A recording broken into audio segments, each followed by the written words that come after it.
ayyuhalladzina amanu taqullaha haqqa tuqatih wa la tamutunna illa wa antum muslimun. Wa qala nabiyyuna Muhammad sallallahu alaihi wasallam fil hadits asy-syarif, may yuridillahu bihi khairan yufaqihu fid din. Wa qala man salaka tariqan yaltamisu fihi ilman sahallahu Allahu bihi tariqan ilal jannah. Bapak Ibu jamaah masjid ad-du'a yang dimuliakan Allah Subhanahu wa taala, puji syukur mari senantiasa kita haturkan atas kehadirat Allah Subhanahu wa taala yang telah memberikan kepada kita banyak sekali nikmat dan karunia-Nya. Dan nikmat yang paling besar yang Allah Subhanahu wa taala berikan kepada kita adalah nikmat iman dan Islam. Harta merupakan nikmat yang cukup penting, karena tanpa harta orang dikatakan susah hidup.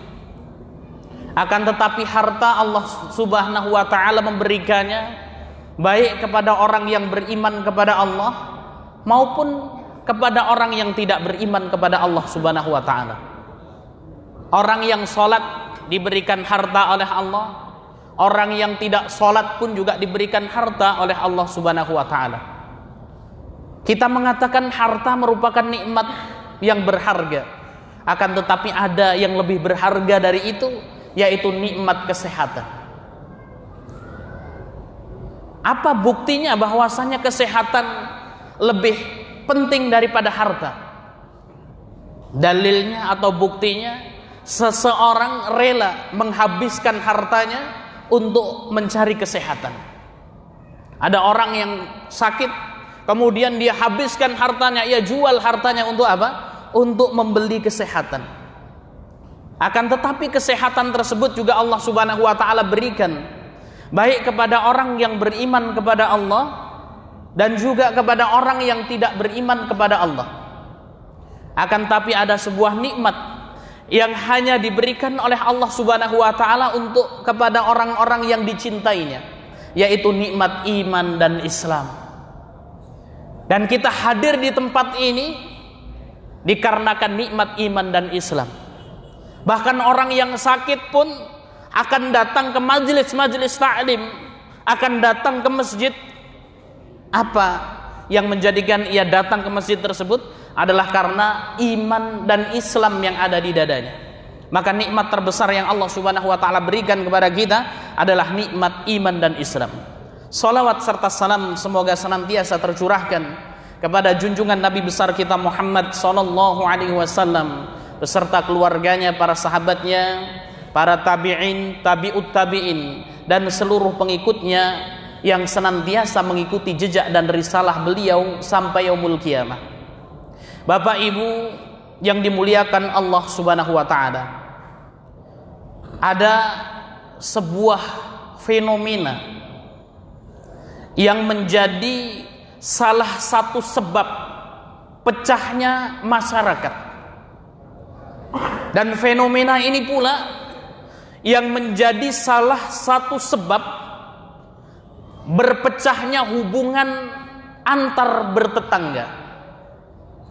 Dan ini banyak sekali kita dapatkan di kampung-kampung terutama, yaitu tentang masalah merampas tanah milik orang lain dan menggeser batas tanah walaupun satu jengkal. Bapak Ibu yang dimuliakan Allah Subhanahu wa taala, hal ini banyak terjadi di masyarakat kita. Bahkan bukan hanya satu dan dua orang yang datang kepada saya kemudian bertanya kepada saya, mengeluhkan kepada saya tentang apa? Kejadian tersebut. Tentang tanahnya diambil orang, tetangganya mengubah batas tanahnya sehingga tanah orang lain pun diambil. Dan ini kalau kita lihat terutama di kampung-kampung, ini fenomena ini banyak sekali terjadi. Dan perpecahan masyarakat dan perpecahan tetangga ini banyak ya, dikarenakan dan disebabkan oleh hal ini. Dan kebanyakan masyarakat mungkin menganggap hal ini sesuatu yang sepele. Akan tetapi sesuatu ini merupakan perkara yang begitu besar sekali. Dan azabnya di sisi Allah Subhanahu wa taala kalau kita mengetahui dengan baik, maka azabnya merupakan azab yang begitu luar biasa mengerikan. Ya. Oleh karena itu pada kesempatan malam hari ini kita akan membahas apa saja azab yang akan Allah Subhanahu wa taala timpakan kepada orang-orang yang merampas tanah orang lain atau menggeser batas tanah walaupun sejengkal. Ya. Kita harapkan nanti setelah kita mengetahui azab yang begitu besar dan luar biasa ini, kita bisa memawas diri kita dan kita bisa mengingatkan saudara-saudara kita bahwasanya hal tersebut merupakan dosa yang sangat besar. Ya. Adapun yang pertama, azab yang akan Allah Subhanahu wa taala timpakan kepada orang yang merampas tanah milik orang lain ataupun menggeser batas tanah walaupun sejengkal, Allah Subhanahu wa taala akan melaknat orang tersebut. Jadi azab yang pertama, Allah Subhanahu wa taala akan melaknat orang yang merampas tanah milik orang lain ataupun menggeser batas tanahnya. Baginda Muhammad sallallahu alaihi wasallam bersabda dalam sebuah hadis yang diriwayatkan oleh Imam Muslim, dan hadis ini merupakan hadis yang sahih. Baginda Muhammad sallallahu alaihi wasallam bersabda, la'anallah man ghayyara manaral ardi. Yang artinya Allah Subhanahu wa taala melaknat man ghayyara manaral ardi, melaknat orang-orang yang menggeser batas tanahnya. Ya. Ini hadis sahih yang diriwayatkan oleh Imam Muslim. Maka azab yang pertama, orang yang merampas tanah milik orang lain atau menggeser batas tanahnya, Allah akan turunkan kepadanya laknat. Bapak Ibu yang dimuliakan Allah Subhanahu wa taala, apa yang dimaksud dengan laknat? Laknatun jamaknya dalam bahasa Arab adalah li'an, yang artinya secara bahasa adalah al-ib'ad, menjauhkan. Atau ada ulama yang mengatakan yang dimaksud dengan laknat secara bahasa at-tardu 'anil khairi, yaitu menjauhkan seseorang dari kebaikan. Maka orang yang kena laknat Allah, maka dia akan jauh dari kebaikan. Maka secara bahasa yang dimaksud dengan laknat adalah at-tardu 'anil khairi, dijauhkan dia dari kebaikan-kebaikan. Adapun yang dimaksud dengan laknat secara istilah adalah al-bu'du min rahmatillah, jauh dari rahmat Allah Subhanahu wa taala. Orang kalau sudah jauh dari rahmat Allah, lalu apa yang ia harapkan dalam hidupnya? Maka inilah yang disebut dengan laknat. Maka kita sering mendengar istilah iblis laknatullah. Iblis laknatullah. Iblis yang dilaknat oleh Allah Subhanahu wa taala. Artinya iblis ketika dilaknat oleh Allah maka akan dijauhkan dari kebaikan-kebaikan, dijauhkan dari rahmat Allah Subhanahu wa taala. Dan seseorang ketika merampas tanah milik orang lain atau menggeser batas tanahnya, kemudian mengambil tanah milik orang lain, maka orang tersebut akan Allah Subhanahu wa taala laknat dia. Ustadz walaupun dia rajin sholat, walaupun dia rajin sholat. Ustadz walaupun dia rajin ngaji, walaupun dia rajin ngaji. Ustadz walaupun dia sudah haji, walaupun dia sudah haji 5 kali. Tapi kalau dia menzalimi orang lain, merampas tanah milik orang lain, menggeser batas tanahnya untuk diperluas, maka Allah Subhanahu wa taala akan melaknat orang tersebut. Orang tersebut akan Allah Subhanahu wa taala jauhkan dari rahmat dan kebaikan-kebaikan. Maka sungguh mengerikan sekali. Maka suatu hari Rasul sallallahu alaihi wasallam mengatakan kepada sahabat-sahabatnya, "Wahai sahabat-sahabatku, tahukah kalian orang-orang yang muflis itu?" Orang-orang yang muflis adalah orang-orang yang rugi. Kemudian para sahabat mengatakan, "Ya Rasul, orang yang muflis itu adalah orang yang dagang, orang yang bisnis, kemudian rugi ya Rasul." Kemudian Rasul mengatakan, "Bukan ini yang saya maksud." Lalu siapa orang-orang yang muflis yang rugi itu ya Rasulullah? Orang-orang yang muflis, orang-orang yang rugi adalah orang yang ketika ia hidup di dunia dia salat, dia puasa, dia zakat, dia naik haji, akan tetapi dia mendolimi si fulan, mendolimi si fulan, mendolimi si fulan, sampai akhirnya dia meninggal dunia. Dan kelak pada hari kiamat orang yang dizalimi tersebut menuntut kepadanya, kemudian pahala solatnya diambil, pahala zakatnya diambil, pahala puasanya diambil, pahala hajinya diambil, sehingga apa? Habis pahala-pahalanya. Kemudian dia masih mendolimi orang lain lagi, maka kemudian apa? Dosa-dosa orang lain ditimpakan kepadanya. Maka inilah orang-orang yang muflis, kata baginda Rasul. Dan orang yang merampas tanah milik orang lain, walaupun dia sholat, dia zakat, dia puasa, infaknya banyak, kebaikannya banyak, hati-hati. Karena apa? Karena Allah subhanahu wa ta'ala akan menjauhkan dirinya dari kebaikan-kebaikan dan rahmat Allah subhanahu wa ta'ala. Kemudian azab yang kedua, Allah subhanahu wa ta'ala akan mengalungkan pada perampas tanah di lehernya 7 lapis bumi. Ya. Azab yang kedua, orang yang merampas tanah milik orang lain atau menggeser batas tanah miliknya, maka Allah subhanahu wa ta'ala akan mengalungkan pada lehernya 7 lapis bumi. Rasul sallallahu alaihi wasallam bersabda dalam hadis yang diriwayatkan oleh muttafaqun alaih. Ustadz, sahih nggak hadisnya? Kalau hadis Muslim, Bukhari itu sahih. Apalagi ini muttafaqun alaih. Itu hadisnya Bukhari dan Muslim dengan jalur periwayatan yang sama. Maka hadisnya sahih. Rasul sallallahu alaihi wasallam bersabda, "Man dhalama qida shibrin minal ardi tawaqahu min sab'i aradin."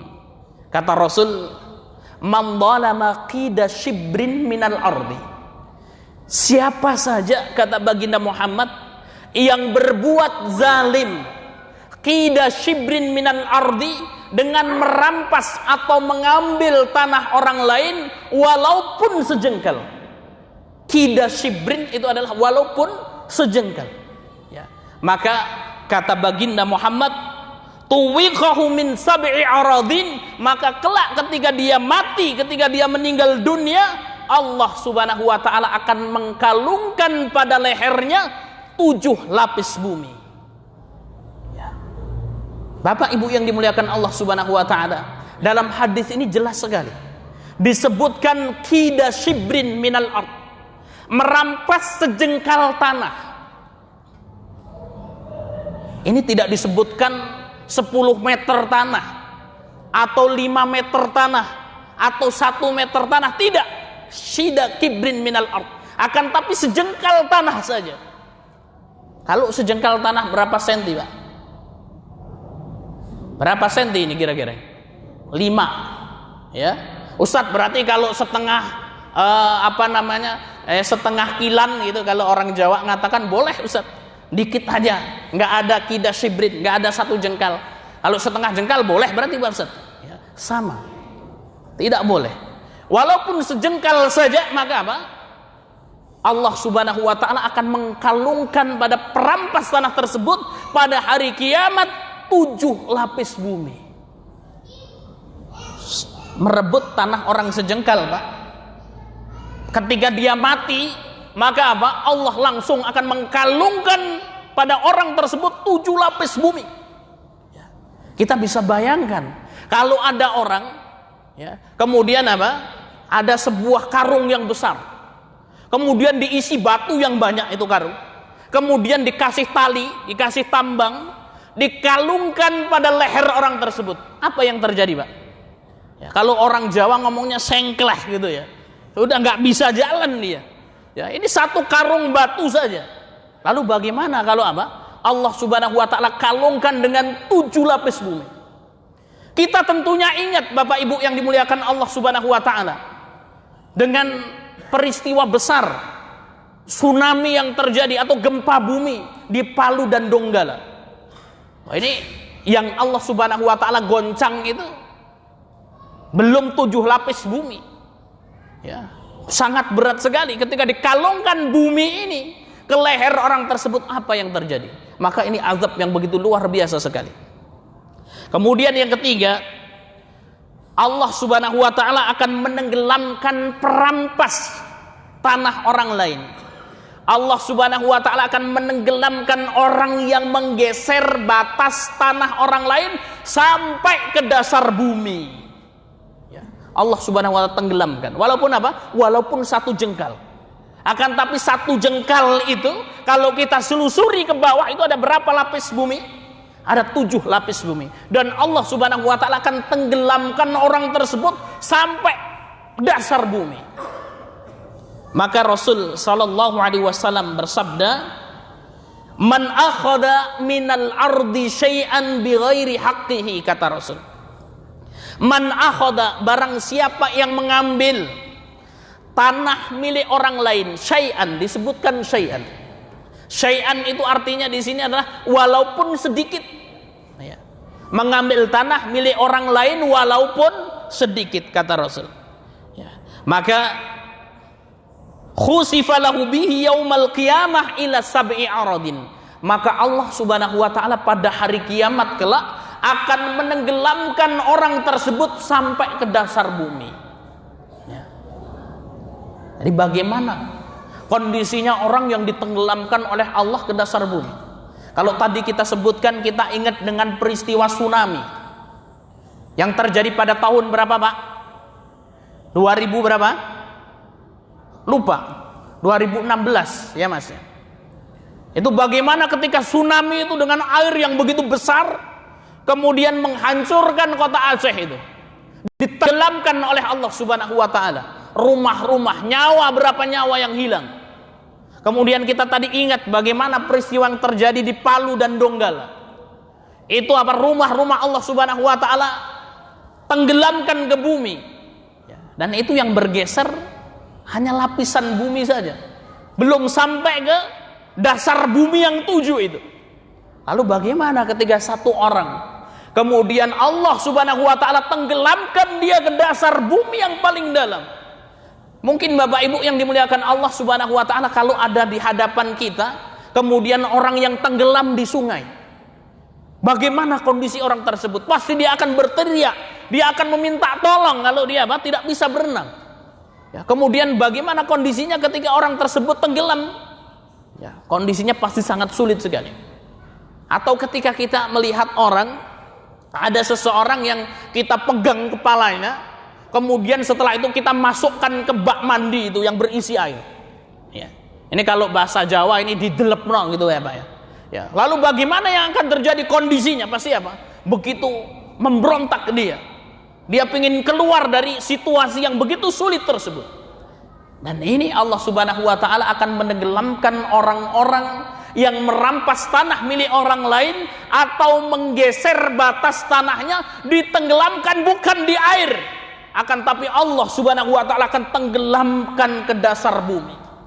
Ditenggelamkan oleh Allah Subhanahu wa ta'ala, tembus lapis bumi yang pertama, ditenggelamkan lagi, tembus lapis bumi yang kedua, tembus lapis bumi yang ketiga, terus sampai lapis bumi yang ke-7.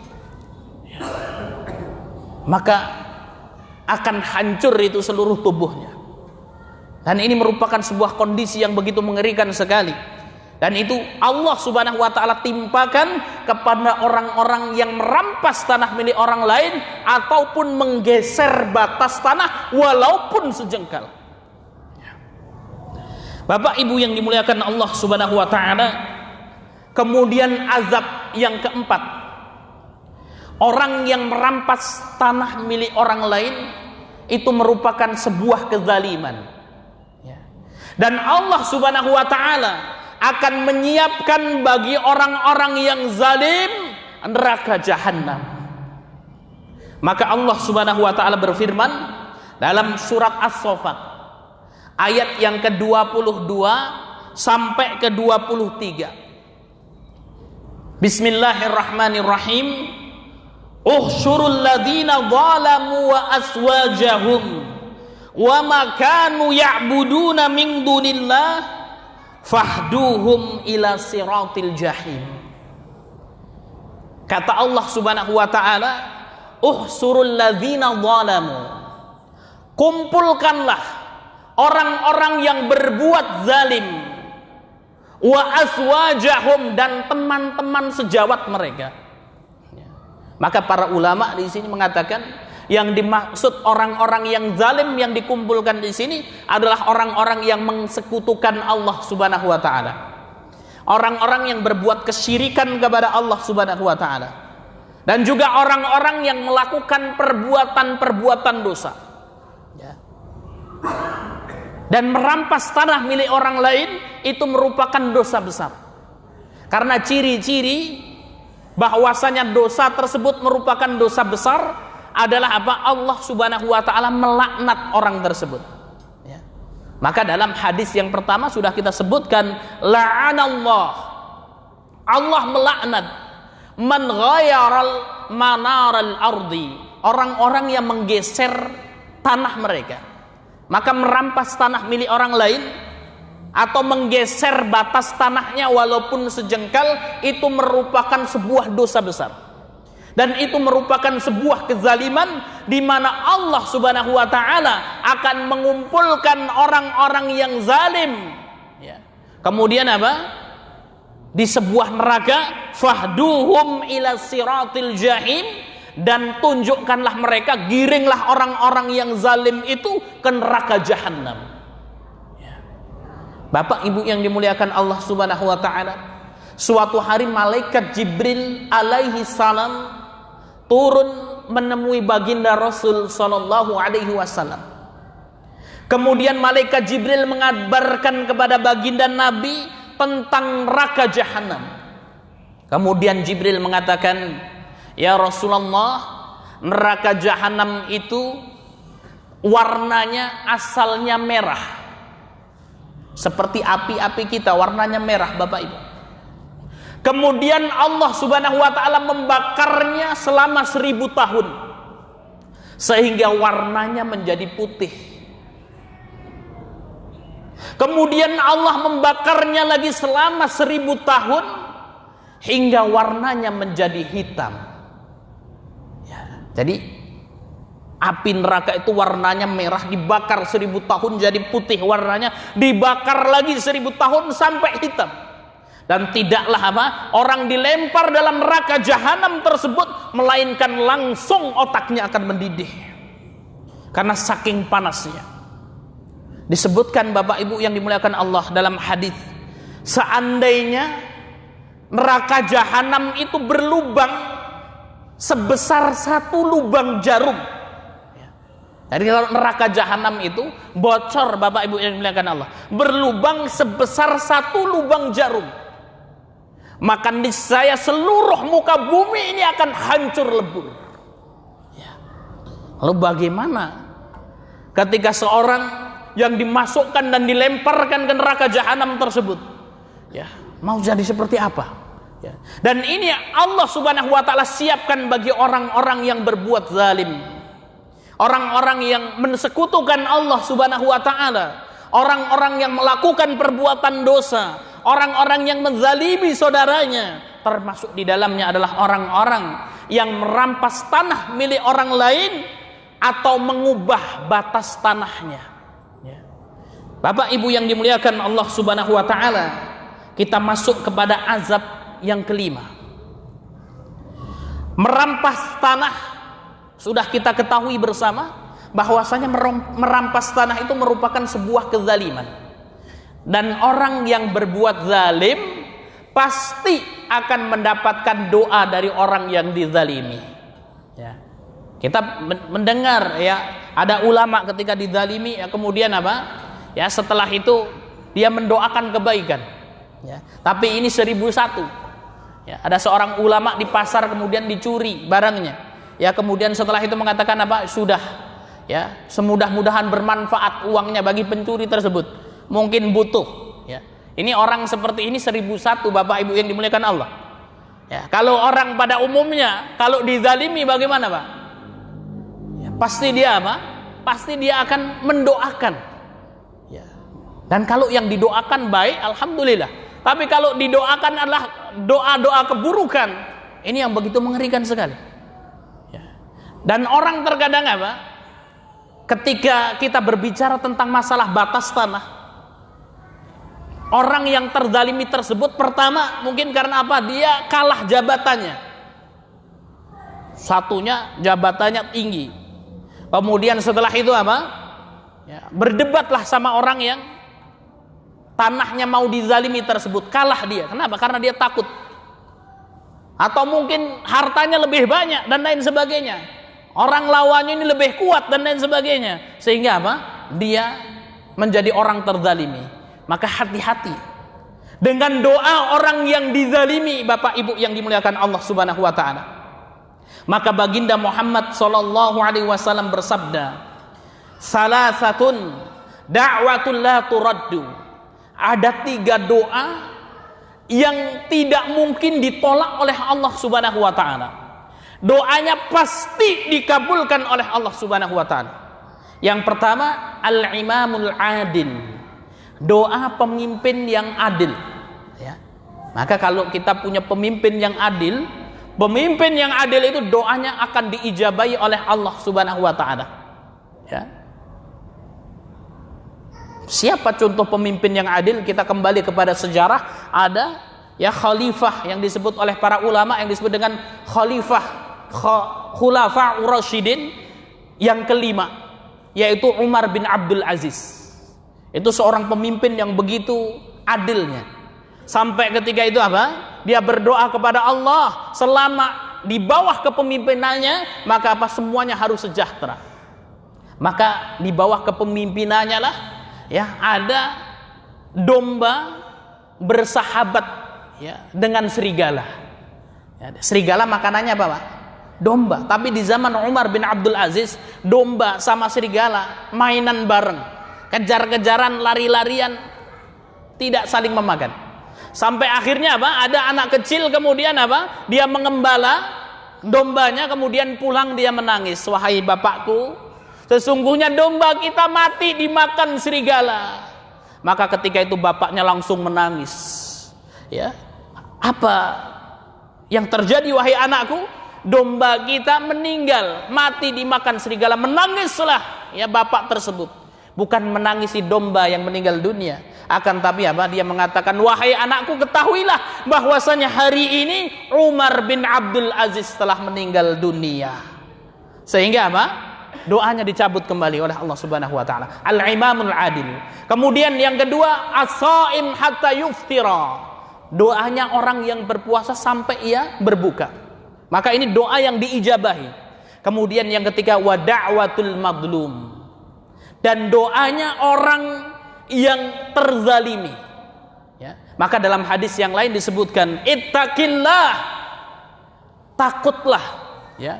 Ittaqi bida'watil madlum, kata Rasul, takutlah kalian dengan apa? Doanya orang yang terzalimi. Fa innahu laisa bainaha wa bainallah hijabun. Karena sungguhnya orang yang terzalimi itu kalau dia berdoa kepada Allah, maka apa? Doanya sudah antara dia dan Allah itu tidak ada hijab, tidak ada pembatas. Langsung dikabulkan oleh Allah Subhanahu wa taala. Bahkan dalam hadis yang lain dikatakan, aku pasti, kata Allah, akan mengabulkan doa orang-orang yang terzalimi, baik secara langsung maupun tidak. Tapi intinya apa? Pasti dikabulkan. Maka hati-hati Bapak Ibu yang dimuliakan Allah. Kita lihat kalau ada saudara kita, kalau ada tetangga kita, kemudian kita apa? Berebut tanah ya dengan saudara kita ini. Kemudian kita berlaku curang, kemudian setelah itu apa? Ya, saudara kita kalah, kemudian dia merasa terzalimi, maka hati-hati. kalau dia sampai berdoa kepada Allah, Allah pasti akan mengabulkannya. Bapak Ibu yang dimuliakan Allah Subhanahu wa taala, ada sebuah kisah nyata. Dan ini disaksikan ceritanya oleh banyak orang. Maka kalau kita sebut dalam hadis, itu hadisnya mutawatir. Mutawatir itu nggak mungkin bohong. Ya. Kenapa? Karena yang menyaksikan banyak orang. Ada seorang yang ketika hidupnya dia adalah seorang tentara, Bapak Ibu yang dimuliakan Allah. Seorang militer. Ya. Ini untuk ibrah. Tidak mengapa dan kita tidak menyebutkan namanya. Dia seorang militer, dia seorang tentara. Kemudian dia merupakan orang yang ditakuti di desanya. Nah, ada salah satu kelemahannya, yaitu dia suka mengambil tanah milik tetangganya. Dia punya sawah, kemudian merebut sawah milik orang lain. Dan otomatis ketika itu ketika dia mau melawan tentara militer besar, pada takut. Sampai terus terjadi seperti ini, sampai akhirnya orang tersebut pun meninggal dunia. Ketika meninggal dunia, diurus jenazahnya, kemudian dibawa ke liang kuburnya. Dibawa mayat tersebut ke liang kubur. Ketika setelah mau diturunkan ke liang kubur, Bapak Ibu yang dimuliakan Allah, kemudian sudah diukur panjangnya. Ketika dimasukkan ke liang kubur, ternyata ternyata tidak pas. Ya. Sehingga sama orang yang penggali kuburnya tersebut digali kembali. Setelah digali, diturunkan kembali, tidak pas lagi. Diukur lagi, apa yang salah. Setelah terus dilakukan sampai berulang kali, tidak pas juga, Bapak Ibu yang dimuliakan Allah. Kemudian setelah itu ya tubuhnya pun dilipat, kemudian dimasukkan ke liang lahat. Dan ini disaksikan oleh banyak orang. Ya. Dan ketika diurut waktu kehidupannya, ternyata dia melakukan sebuah dosa besar, yaitu suka merampas tanah milik orang lain dan suka menggeser batas tanahnya. Bapak Ibu yang dimuliakan Allah Subhanahu wa taala, suatu hari datang seorang ibu-ibu kepada saya. Kemudian dia menceritakan kepada saya, "Ustaz, beberapa hari yang lalu tetangga saya menjual tanahnya. Kemudian setelah itu diukurlah tanah. Kemudian banyak mengambil tanah kami, Pak Ustaz. Ada 3 tetangga yang diambilnya. Tetangga yang pertama, kemudian petugas desa datang. Kemudian petugas desa marah. Ya, mana batas tanahnya, Bu? Oh, di sini. Bukan di situ. Kamu tahu apa? Kamu itu nggak tahu apa-apa. Nurut saja kamu. Ya, kemudian diamlah ibu tersebut. Kemudian datang tetangga yang satunya, Pak, bukan di situ, diam. Ini kamu nggak tahu, ngikut saya. Tetangga yang ketiga datang, kemudian cuman diam, dipanggil, kemudian dia mengatakan kepada petugas, wahai bapak, kalau mau ngambil sudah 10 meter nggak apa-apa, diambil punya saya. Pergilah orang yang ketiga.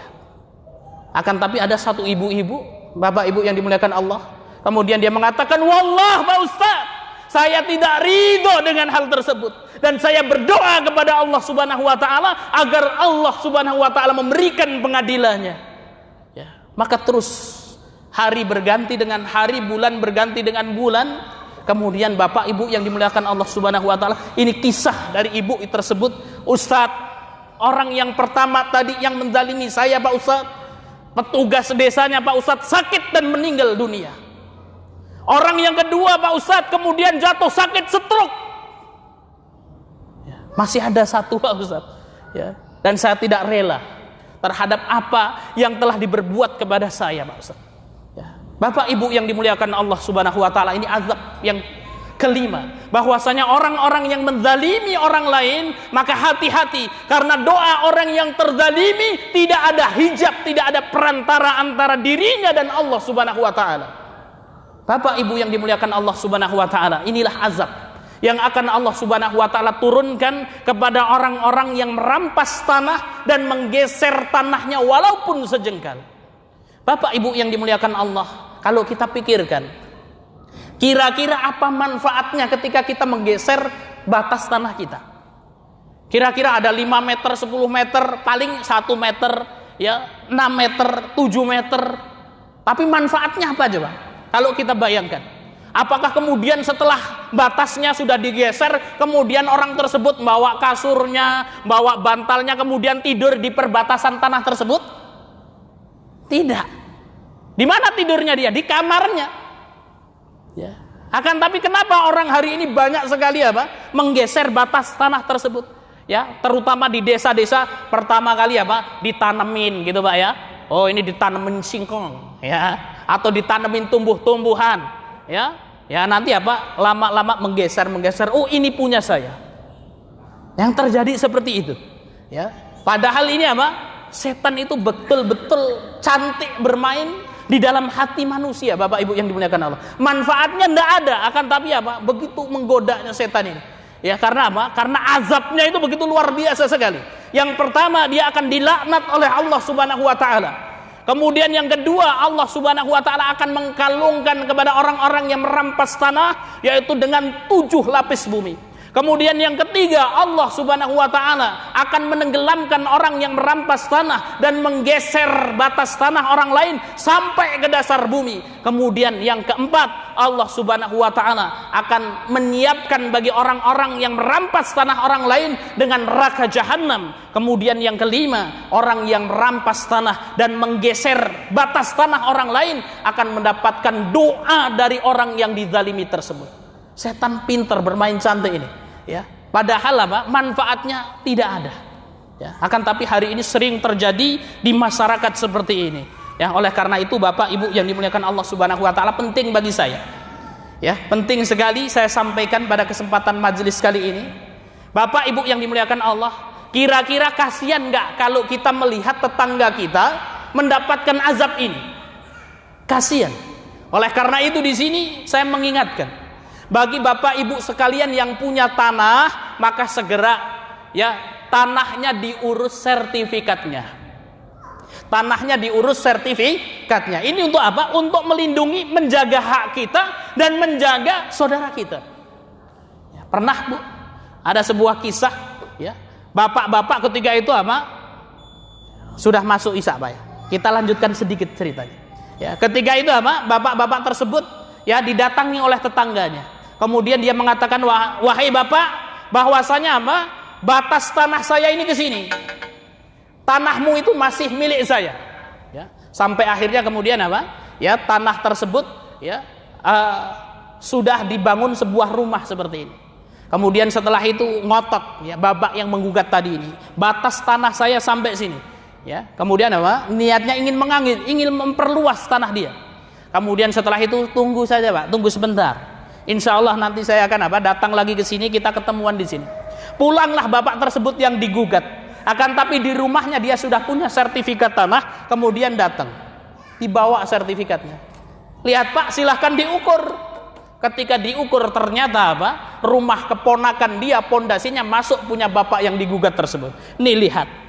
Ponakan antum ya, tanahnya pondasinya masuk ke tempat kami. Tapi tidak apa-apa, sudah. Ya, kita ikhlaskan. Nah, oleh karena itu penting sekali Bapak Ibu yang dimuliakan Allah ya untuk menjaga ya hak kita, maka buat sertifikat tanah.